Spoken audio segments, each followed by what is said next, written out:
There's some big news out today on the issue of war. The Daily Beast reports, quote, President Obama has sent Congress draft legislation for authorizing the use of military force against ISIS. He has asked for it to be limited to 3 years, but with no geographic restriction on where the threat may be pursued. In a letter accompanying the draft, Obama wrote, quote, local forces rather than U.S. military forces should be deployed to conduct such operations. The letter also claimed the authorization I propose would provide the flexibility to conduct ground combat operations in other, more limited circumstances, such as rescue operations involving U.S. or coalition personnel or the use of special operations forces to take military action against ISIL leadership. So, months later, he's now saying, hey, by the way, do I have approval for this? Just curious. Now, to be fair to Obama, he actually brought it up beforehand, but I think it was the House that said, we're not even going to take it up, which is amazing. The fact that the House of Representatives is like, approve war or not, we'll just pass on it. It's stunning, but there was really a political motivation behind it, too, because if/when the intervention in Syria went bad and the intervention in Iraq goes wrong again, they want to be able to turn around and say, we didn't approve it. President Obama did everything. He didn't get our approval at all, so technically what he's doing is illegal. Which leads to the main point on this. It's now become the new reality in America that the Constitution on issues of war is just a matter of opinion if you want to abide by it. Article 1, Section 8, in the enumerated powers, they say very clearly, Congress declares war. Well, Congress didn't declare this war yet. Obama's been there for months, and now he turns around and says, hey, can you guys approve this after the fact? I'd really appreciate that.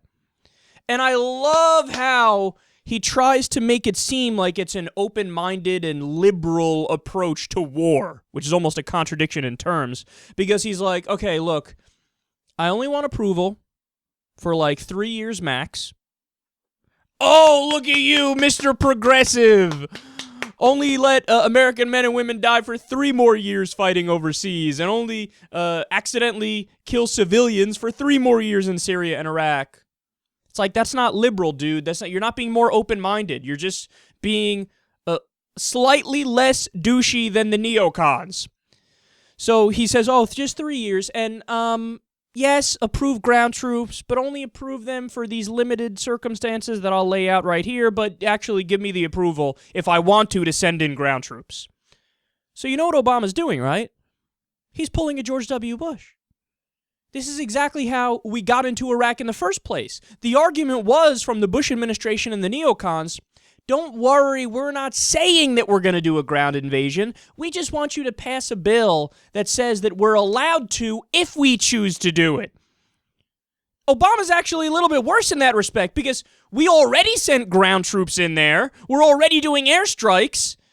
And then he turns around after the fact and says, approve it if you get to it, but if you don't, I'm still going to stay there. It's become a joke, man. It's become a sick, grotesque, disgusting joke. There's no accountability anymore.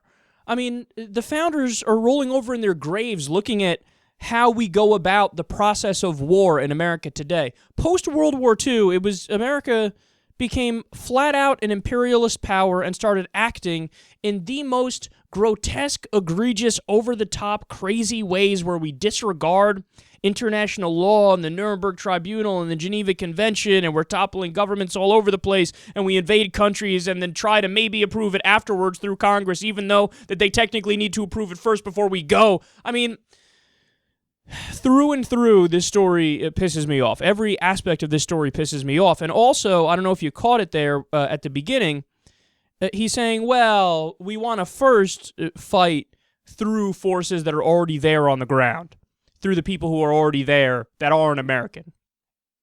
So are you saying you want to arm people again? We just went through this ordeal with Syria.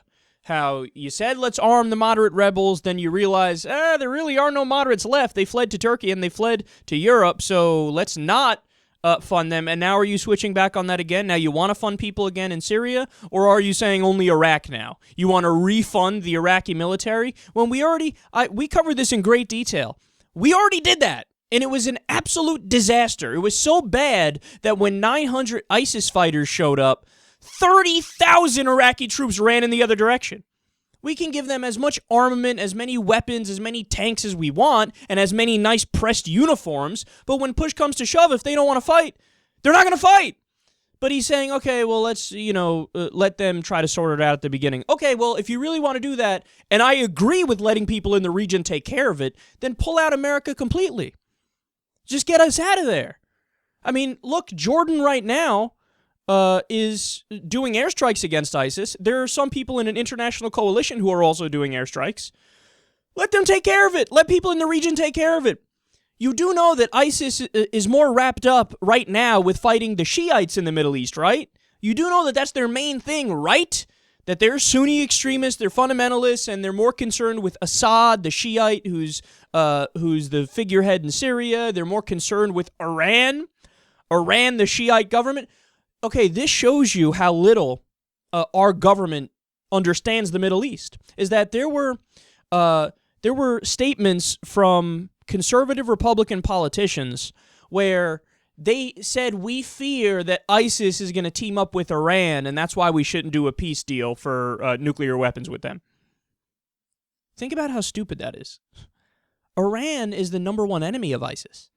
ISIS, they're fundamentalist Sunnis, and you have Shiites in Iran. It's a Shiite government. They hate them. They want to fight them first. But we have dunces in America, conservative Republican politicians, who just don't understand the Middle East, fundamentally misunderstand it, and then you have the Democrats who are not much better. So I think this is horrible. I think President Obama, day by day now, is destroying this aspect of his legacy. I mean, what he's done with Iraq, what he's done with Syria, what he's continuing to do in Afghanistan. He wanted to be known as the anti-war president. There was a time when he thought, that's what I want my legacy to be.